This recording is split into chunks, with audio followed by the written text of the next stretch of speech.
நெற்றியில் சாம்பல் பூக்கிறது, அதில் மரணத்தின் ஓசை கேட்கிறது.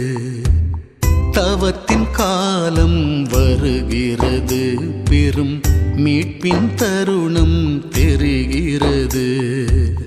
மண்ணாயானவன் மனிதனன்றோ, அவன் மண்ணை அடைவது உறுதி என்றோ. ஜீவன் தந்தவர் இறைவனன்றோ, அவர் பாதம் அடைவதே இனிமையன்றோ.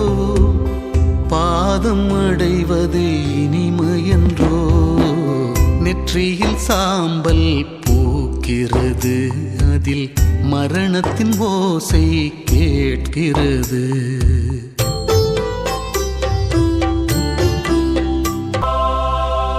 கோணியை உடுத்தி சாம்பலை பூசி நோன்பினில் இருந்தார் தவமாக. தாழ்மையை உடுத்தி இறையினை தேடி புலம்பிய கிடந்தார் பணிவாக.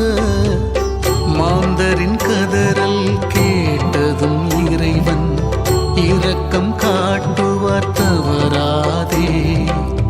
பாவத்தை உணர்ந்து பாரத்தை அவரின் பாதத்தில் அளித்திட மறவாதே.